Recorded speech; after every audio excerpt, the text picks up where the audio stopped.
Detective Lisa Rodriguez had been chasing shadows for 18 long months every morning. She woke up thinking about him every night. She went to bed with his case file spread across her kitchen table. The man they called the Ghost had been running circles around law enforcement for years, and Lisa was determined to be the one who finally caught him. The warehouse smelled like old metal and broken dreams. Rain dripped through holes in the roof, creating small puddles on the concrete floor. Lisa adjusted her vest and checked her radio one more time. Tonight was the night. After months of careful planning, they had finally cornered him, all units. In position, came the voice through her earpiece. Lisa's heart pounded as she approached the side entrance. This wasn't just another case for her. This was personal. 3 months earlier, she had sat across from Mrs. Peterson, an elderly woman whose life savings had vanished overnight. The woman's hands shook as she held the fake investment papers. Her voice cracked when she explained how charming and trustworthy the man had seemed. He had talked about her late husband, about her grandchildren, about her dreams for retirement. Then he took everything. That was his method. He didn't just steal money. He studied people. He learned their hopes, their fears, their weaknesses. Then he used those feelings against them. Dozens of elderly victims across 3 states had fallen for his tricks. Each story was the same. A friendly stranger who seemed to care, who offered solutions to their problems, who made them feel special and important. Lisa pushed open the warehouse door slowly. The building was supposed to be empty except for their target. Her team had been watching it for weeks. They knew his routine, his escape routes, his backup plans, or at least they thought they did. She moved through the shadows, her flashlight cutting through the darkness. Boxes and old machinery created a maze of hiding spots. Every step echoed in the empty space. Where was he?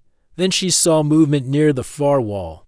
A figure crouched behind a stack of wooden crates. Lisa signaled to her backup and began moving. Closer. This was it. After all this time, she was finally going to get him. Police, don't move, she shouted, her weapon drawn but pointed down. The figure slowly stood up and turned around. He was younger than she expected, maybe 35. With kind eyes and a gentle smile, he looked more like a school teacher than a criminal mastermind. His clothes were simple and clean. His hands were raised peacefully above his head. You got me, he said quietly.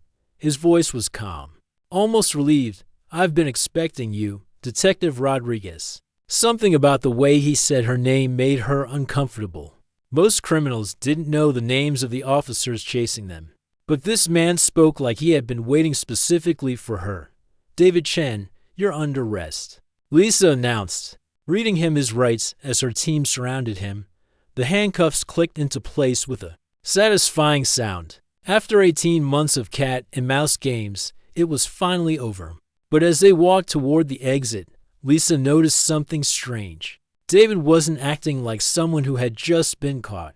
He wasn't angry or scared or desperate. Instead, he seemed almost happy, he said conversationally as they reached the police cars. I've always admired your work, Detective. You're very thorough, very dedicated. The way you interviewed every single victim, learned their stories, understood their pain. That takes real compassion. Lisa felt a chill run down her spine. How did he know about her investigation methods?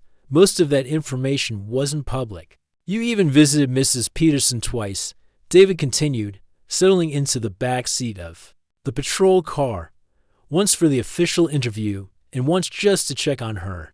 That was kind of you. The car door slammed shut, but through the window, Lisa could see David's reflection in the rearview mirror. He was still smiling. Not the bitter smile of someone caught red-handed, but the satisfied smile of someone whose plan was going exactly as expected. Her radio crackled to life. Great work, Rodriguez.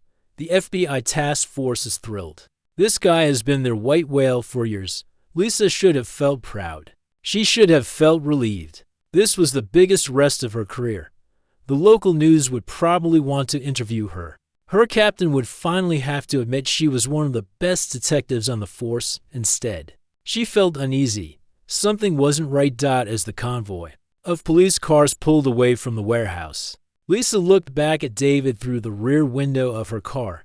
Even in handcuffs, even surrounded by armed officers, he looked completely relaxed, like someone who was exactly where they wanted to be. Detective Rodriguez, he called out loud enough for her to hear through the glass. "Thank you for making this so easy. You have no idea how much you've helped me tonight." The words hit her like ice water. Helped him? How had arresting him helped him? But before she could ask what he meant, the cars turned the corner and the warehouse disappeared from view.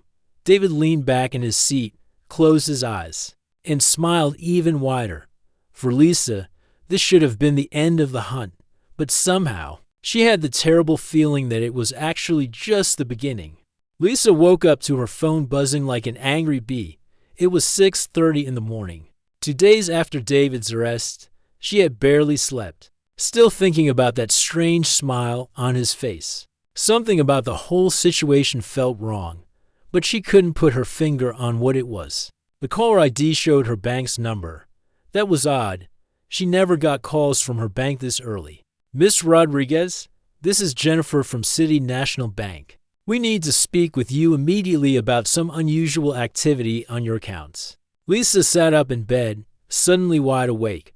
What kind of activity? Well, it appears that several large withdrawals were made yesterday evening. Your checking account is currently overdrawn by $3,000, and your savings account has been completely emptied. The words hit her like a punch to the stomach.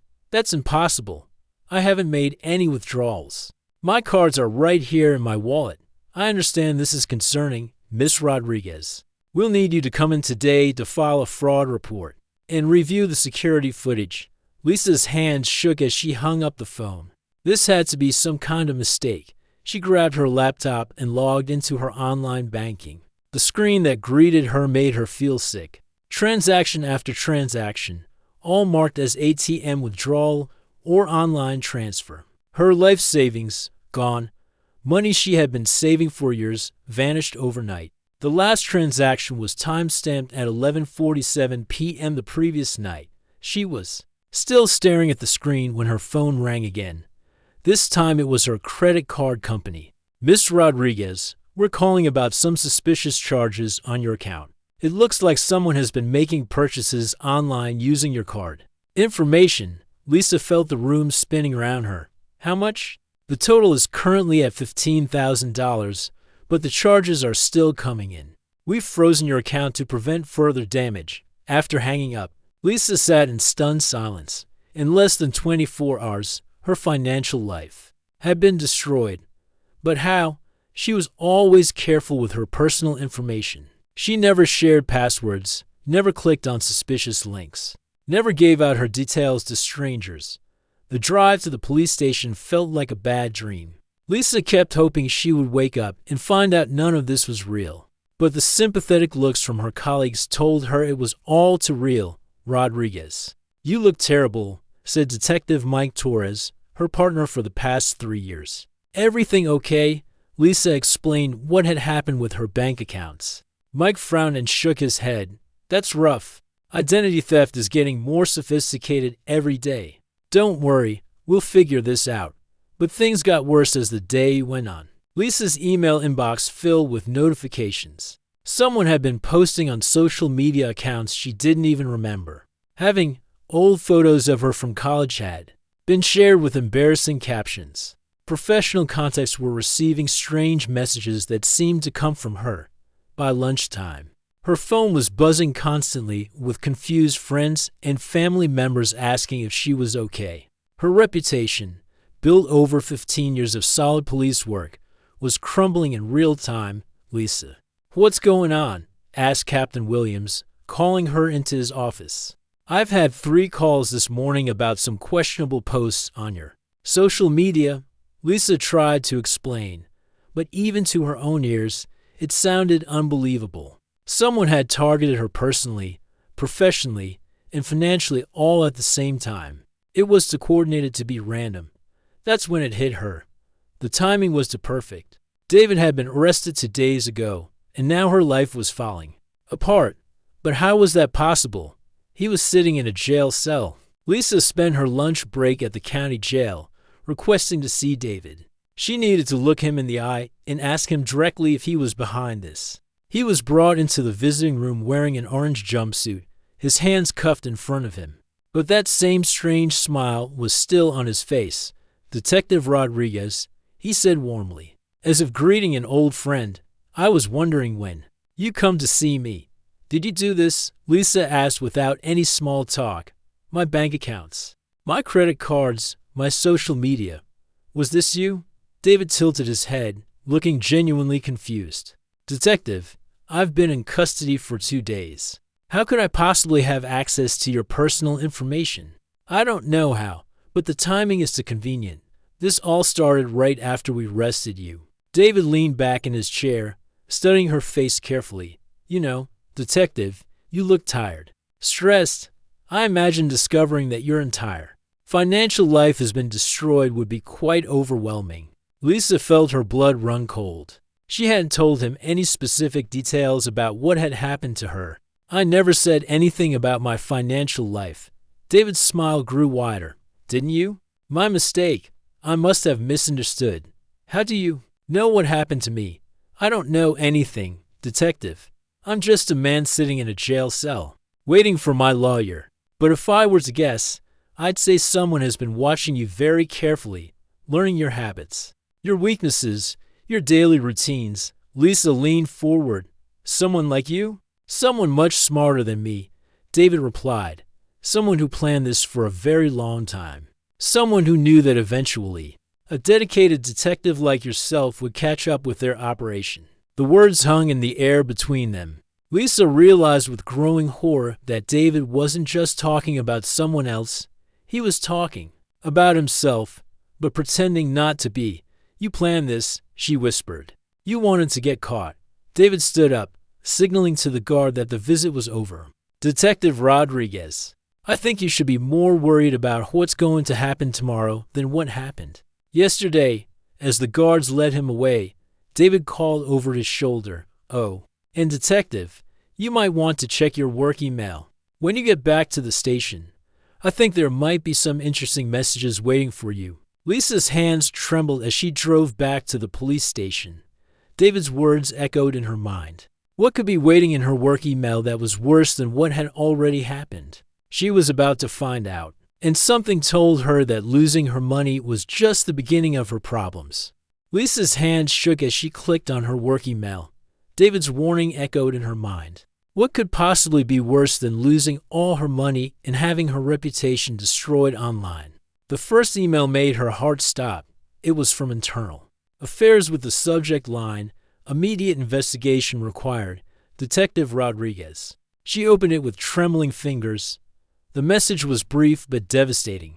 Someone had sent anonymous tips to Internal Affairs claiming that Lisa had been taking bribes from criminals for years. Attached were bank statements showing large cash deposits into accounts that appeared to be hers, but that she had never seen before. The deposits matched perfectly with dates from her biggest cases over the past 2 years. Every major arrest she had made, every successful investigation, now looked like it might have been bought and paid for. Lisa stared at the screen in disbelief. The bank statements looked completely real.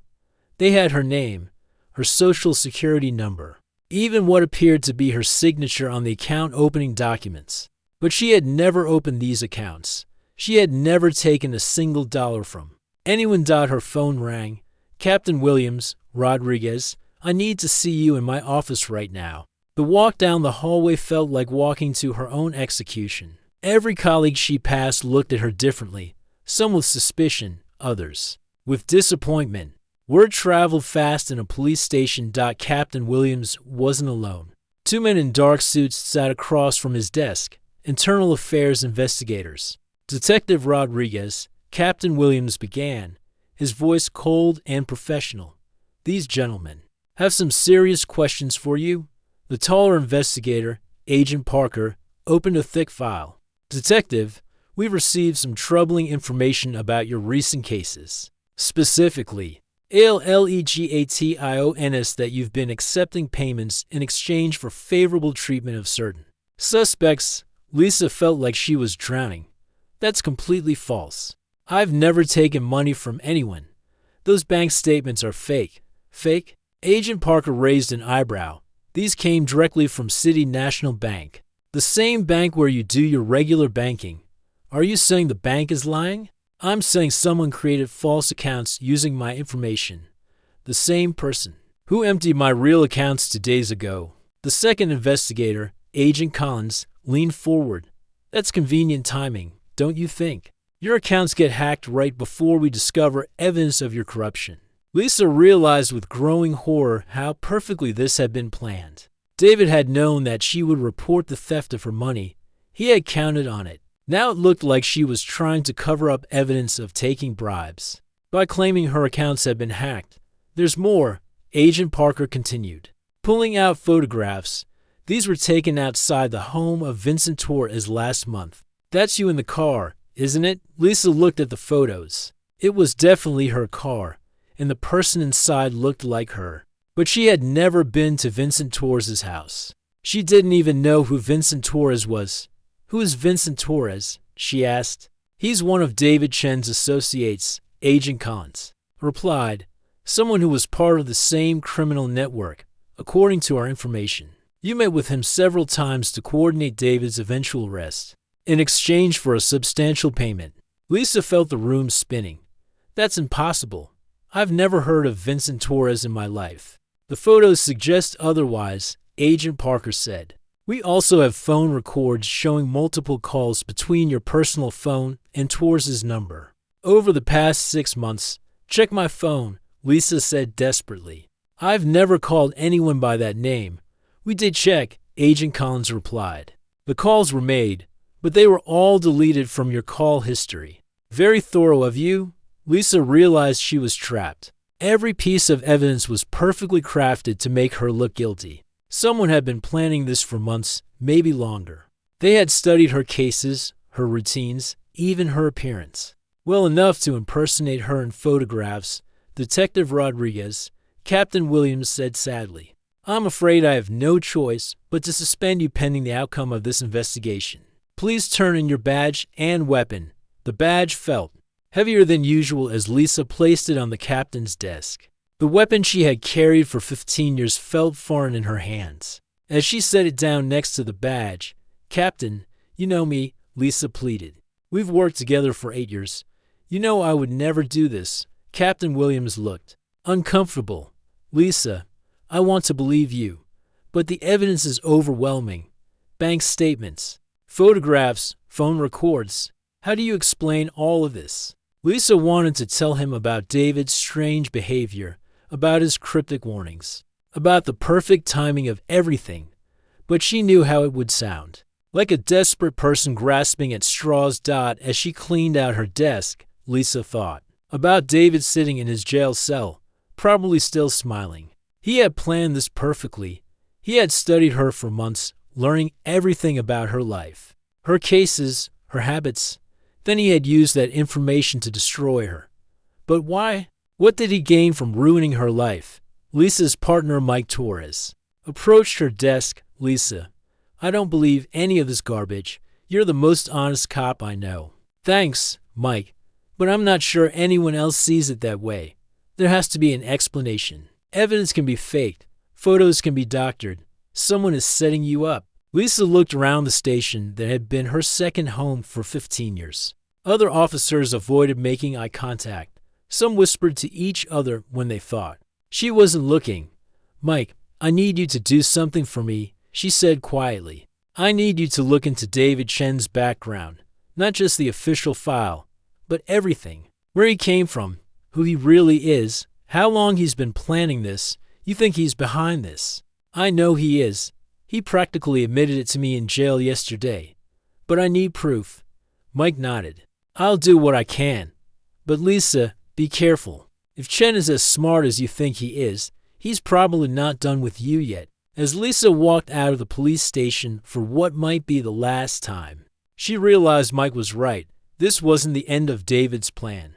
It was just another step in whatever game he was playing. She had thought catching him would be the hardest part. Now she realized that everything she had been through so far was just the beginning. David was still in control, even from behind bars. And Lisa had no idea what he was planning to do next. Lisa hadn't slept properly in 3 days. Her apartment felt like a prison now that she was suspended from work. Every knock at the door, every phone call, every unexpected sound made her jump. She kept thinking about David's words, "You should be more worried about what's going to happen tomorrow than what happened yesterday." What else could he possibly do to her? He had already destroyed her career, her finances, and her reputation. What was left? The answer came at 2:30 in the afternoon when her phone rang. The caller ID showed her sister's number. "Lisa, thank God you answered." Rachel's voice was shaky and panicked. "Something's wrong with Katie." Katie was Lisa's 17-year-old niece, Rachel's daughter. She was a good kid, smart and responsible. Lisa had always been close to her, almost like a second mother since Rachel had raised Katie alone. "What do you mean something's wrong?" Lisa asked, her heart already racing. "She didn't come home from school yesterday. I thought maybe she was staying at a friend's house, but none of her friends have seen her." "Lisa, I'm scared. This isn't like her at all." Lisa's blood ran cold. The timing was too perfect to be a coincidence. "Rachel, have you called the police?" "I tried, but they said she hasn't been missing long enough. They told me to wait 24 hours unless I had evidence of danger." "I'm coming over right now." Lisa drove to her sister's house with her mind racing. David had somehow gotten to Katie. She knew it in her bones. But how? Katie lived 2 hours away and went to a different school. How could David have even known about her? Rachel met her at the door, tears streaming down her face. "Lisa, I don't know what to do. I've called everyone, checked everywhere. It's like she just vanished." They sat in Rachel's living room, going through Katie's things, looking for any clue about where she might have gone. Lisa picked up Katie's laptop and opened it. "What's her password?" Lisa asked. "Her birthday," Rachel replied. Lisa typed in the numbers, and the computer opened. She immediately went to Katie's social media accounts and email. What she found there made her feel sick. For the past 3 months, Katie had been talking to someone online, someone who claimed to be a college student named Alex Chen. The name made Lisa's stomach drop. Chen, like David Chen. She scrolled through months of messages. Alex had been incredibly patient and careful. He had started as just a friendly person who commented on Katie's posts about school and her hobbies. Gradually, he had become someone she trusted, someone who seemed to understand her better than anyone else. The messages showed how skillfully Alex had gained Katie's trust. He had remembered details about her life, asked about her problems, offered advice and support. He had made her feel special and important. But Lisa could see the manipulation happening line by line. Alex had slowly gotten Katie to share personal information, details about her family, her mother's work schedule, even information about Lisa's job as a police detective. "Rachel, look at this," Lisa said, her voice barely a whisper. She showed her sister the messages. Rachel read over Lisa's shoulder, her face growing pale. "She never told me about any boy named Alex. She always tells me about her friends." Lisa continued scrolling and found messages from just 2 days ago. Alex had convinced Katie to meet him in person. He had told her it would be their secret, something romantic and special. He had picked a location exactly halfway between Katie's school and her home. The last message from Katie was sent yesterday at 3:45 p.m. "On my way to meet you. So excited." There had been no messages from either of them since then. Lisa's phone buzzed with a text from an unknown number. "Detective Rodriguez. I think we need to talk. Katie is safe, for now. Come to the warehouse where you arrested me. Come alone, or things will get complicated for your niece." Rachel saw the message and grabbed Lisa's arm. "Who is that? Do they have Katie?" Lisa realized this was David's devastating blow. He hadn't just studied her professional life. He had researched her entire family. He had found her weak spot, the one person she cared about more than her own career, Rachel. "I need you to call the police right now. Tell them Katie has been kidnapped. Show them these messages." "Where are you going?" Rachel asked as Lisa headed for the door. "To get Katie back." "Lisa, You can't go alone. What if it's a trap? Lisa paused at the door. Of course it was a trap. David had been setting traps for her for months. But Katie was family. She was innocent. She didn't deserve to be caught up in whatever game David was playing. Rachel, if something happens to me, make sure the police know that David Chen is behind all of this. The man I arrested 3 days ago. Tell them about the fake evidence, the setup, everything. The drive to the warehouse felt like the longest hour of Lisa's life. Her mind raced with possibilities, all of them bad. David was in jail, so someone else was working with him, someone who had been watching Katie for months, learning her habits, gaining her trust. Lisa realized with growing horror how long David had been planning this. While she thought she was hunting him, he had been studying every aspect of her life, her cases, her finances, her family, her weaknesses. He had turned her greatest strength as a detective, her thoroughness and dedication, into weapons against her. When she reached the warehouse, it looked exactly the same as it had 3 nights ago. But everything was different now. 3 nights ago, she had been a respected detective making the rest of her career. Now she was a suspended officer, walking into a trap to save her niece.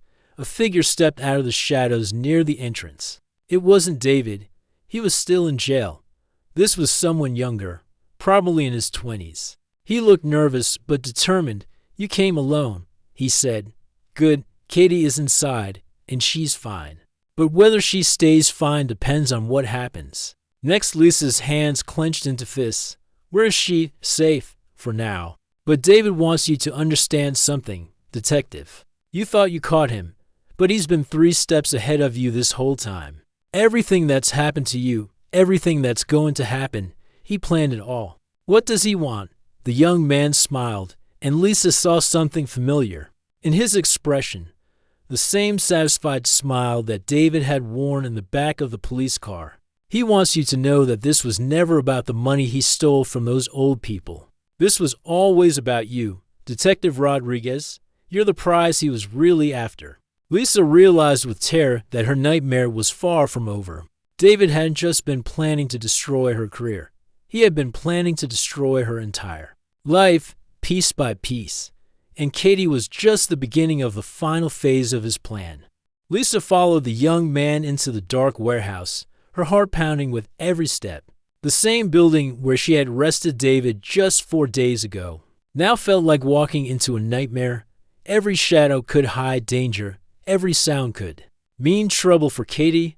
She's upstairs, the young man said, pointing to a metal staircase in the corner.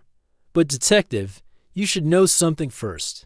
David isn't the mastermind you think he is. Lisa stopped walking. What do you mean? I mean the person who planned all of this, the person who's been watching you for 2 years, isn't sitting in a jail cell right now?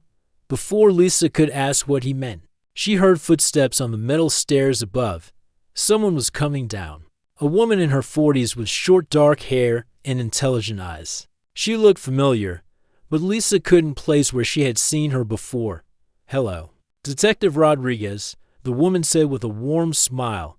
I'm Dr. Helen Martinez.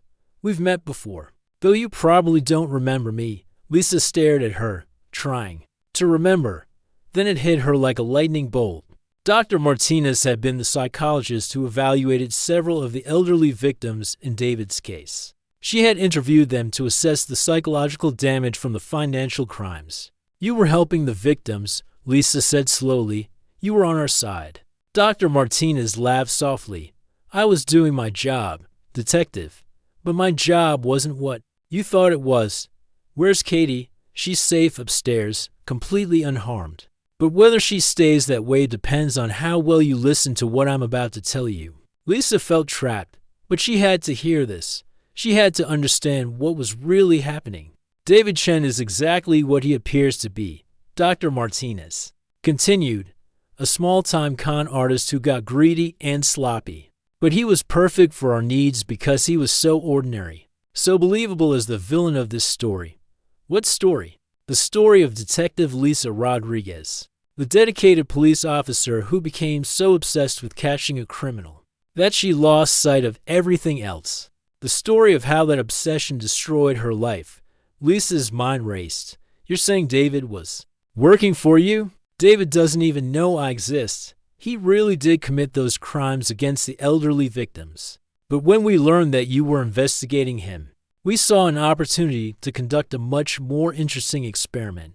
Dr. Martinez walked closer, her voice becoming more conversational, like a teacher explaining a lesson to a student. You see, Detective, I've been studying the psychology of law enforcement for 15 years. Specifically, I've been studying what happens when dedicated officers face criminals who are smarter than they are. How far will a good person go when they believe they're fighting evil? Lisa felt sick. This is all some kind of experiment to you, the most comprehensive psychological study ever conducted on law enforcement. We've been documenting everything, your investigation methods, your emotional responses, your decision-making under stress, the way you interviewed victims, the hours you spent on the case, even how you prioritize this investigation over your personal relationships. You destroyed my life for research. Dr. Martinez shook her head. We didn't destroy anything. Detective, we simply created conditions and documented your choices. You chose to become obsessed with this case. You chose to work late nights instead of spending time with your family. You chose to make this personal. Lisa realized with growing horror what Dr. Martinez was saying. You've been watching me for 2 years, since the day you took the case. We placed surveillance on your home, your workplace, your family.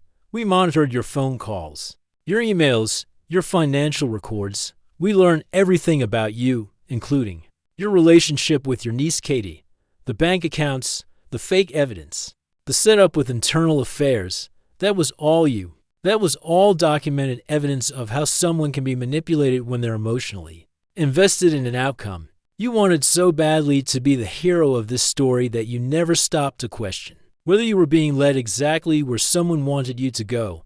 Lisa's hands shook with anger. Why, Katie? She's just a kid. She has nothing to do with this. Katie represents the final phase of our study. We needed to see how you would react when your family was threatened. Would you follow police procedure and wait for backup?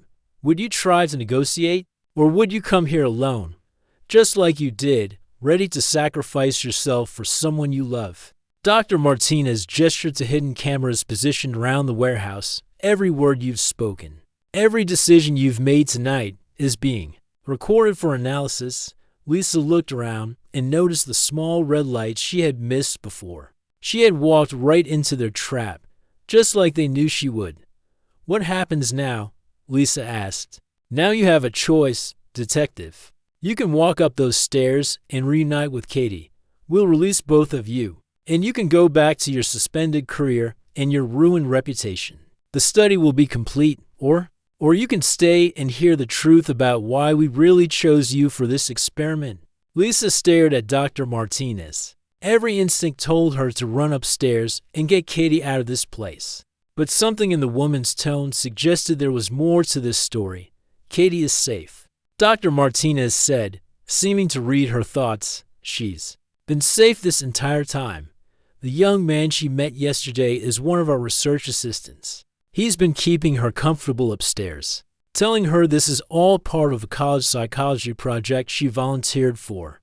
She volunteered? Alex Chen, the boy she met online, told her we were studying how families react to stress. She agreed to participate because she wanted to help with scientific research. She has no idea her aunt is a police detective involved in the study. Lisa felt a wave of relief mixed with confusion. Katie was okay, but nothing made sense anymore. Detective Rodriguez, Dr. Martinez said seriously, the real reason we chose you wasn't random. 3 years ago, you investigated a case involving the death of my daughter. Lisa's memory flashed back. A car accident involving a teenager and a drunk driver. The driver had been a repeat offender, but there had been problems with the evidence. Collection Melissa Martinez, Lisa whispered. My daughter died because the drunk driver who hit her got a reduced sentence. Due to procedural errors in the investigation, errors that allowed a dangerous person to stay on the streets longer than they should have. Lisa remembered the case now. The defense attorney had found problems with how evidence was collected at the scene, technical issues that had nothing to do with the driver's guilt, but everything to do with legal procedure. I wanted to understand how good detectives could make mistakes that let criminals escape justice. So I designed this experiment to study the psychology of law enforcement under extreme stress. Dr. Martinez paused, looking directly into Lisa's eyes. But after watching you for 2 years, after seeing how dedicated you are, how much you care about victims and their families, I realized something. You didn't make those mistakes because you were careless. You made them because you're human. Lisa felt tears coming to her eyes. I'm sorry about your daughter. I know you are, detective. And I know you did everything you could with that case. That's why I'm ending this study tonight. Dr. Martinez pulled out a phone and made a call. Release everything, she said simply. Within minutes, Lisa's phone was buzzing with notifications. Her bank accounts were being restored. The fake evidence against her was being officially withdrawn. Internal Affairs was receiving documentation proving she had been set up. The cameras are being turned off, Dr. Martinez said. Katie is upstairs, completely unharmed and unaware of what really happened here. You can take her home. Lisa looked around the warehouse one last time. What about David? David will serve his time for the crimes he actually committed. He'll never know he was part of something bigger. As Lisa climbed the metal stairs to find Katie, she realized that the Huntress had finally won. But the victory felt different than she had expected. She had learned something about herself, about obsession, about the price of being so dedicated to justice that you lose sight of everything else. Katie was sitting in a comfortable chair upstairs, reading a book and drinking hot chocolate. She looked up with a bright smile when Lisa appeared. Aunt Lisa, what are you doing here? Are you part of the psychology study too? Lisa hugged her niece tighter than she ever had before. Something like that, sweetheart. Come on, let's go home. As they left the warehouse together, Lisa realized that sometimes the most dangerous criminals aren't the ones who steal money or break laws. Sometimes they're the ones who steal your peace of mind and make you question everything you believe about yourself. But she had survived the hunt, and more importantly, she had protected the people she loved. That was worth more than any rest, any case, any victory she had ever achieved in her career. The Huntress had won, but she was no longer the same person who had started the hunt. And maybe, Lisa thought as she drove Katie home, that was exactly the point.